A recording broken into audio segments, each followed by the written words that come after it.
When I say the word abuse, what comes to mind? Abuser kotha chinta korle amra pray shomoy shudhu physical abuse niye chinta kori. We often tend to ignore the emotional aspect of it, even though it can be very damaging. Ekta manush jokhon emotional abuse face kore, tar anxiety ebong depression develop hওয়ার chances onek bere jay. And the consequences can last up to years. Emotional abuse. Emotional abuse involves one person controlling another by undermining their self-worth and personal agency. When your self-worth is affected, it harms your internal sense of being good enough. When your personal agency is affected, it harms your belief that I am the cause of my own thoughts and actions. But here's the catch. While you can easily tell what type of behaviors count as physical abuse, emotionally abusive behaviors can be harder to spot. Etar ekta karon hocche emotional abuse দুজন মানুষের মধ্যে প্রায় একটা power imbalance তৈরি করতে পারে, especially এমন সম্পর্কে যেখানে trust, care, safety এসব feelings এর একটা নিশ্চয়তা থাকার কথা. For example, the relationship between a caregiver and a child, a healthcare provider and a patient, a teacher and a student, or even intimate partners. In order to make these behaviors and patterns easier to identify in real life, let's talk about 4 common signs of emotional abuse. First, the content of someone's words. Criticism that's blown way out of proportions or negative, baseless predictions for the future can be a significant sign of emotional abuse.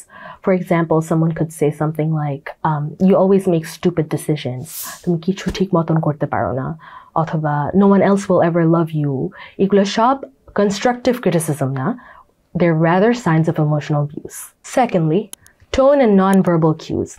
For example, yelling, ignoring, and showing contempt through body language are all ways of demeaning someone else.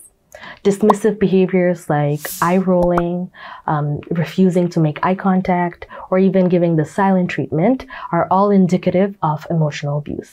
Third, how someone reacts to being told that they've done or said something hurtful. Do they apologize and act more sincerely in the future, or do they completely dismiss and ignore the pain that they've caused?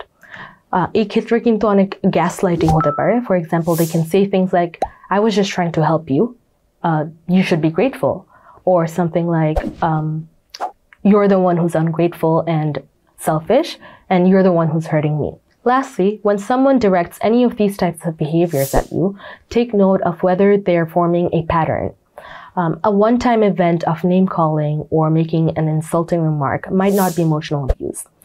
Whereas over time, if there's repetition of the emotionally abusive behaviors, how frequently it happens, duration, over how many years, all of those factors affect the severity of the emotional abuse. It's also important to remember that abusers don't engage in abusive behaviors 100% of the time. Moments of kindness or calm do not invalidate moments of abuse. Rather, they're part of the manipulative process. So what can you do if you think you or someone close to you is experiencing emotional abuse?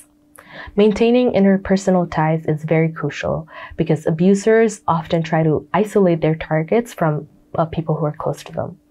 Sharing your experiences with trusted friends or relatives can help you get external support. You can also seek help from professionals who can provide you with helpful resources. If you think someone is going through emotional abuse, let them know that you're thinking of them and that you're ready to listen whenever they're ready to share. While emotional abusers convince people that they deserve to be mistreated, nobody does. Everyone deserves respect and kindness.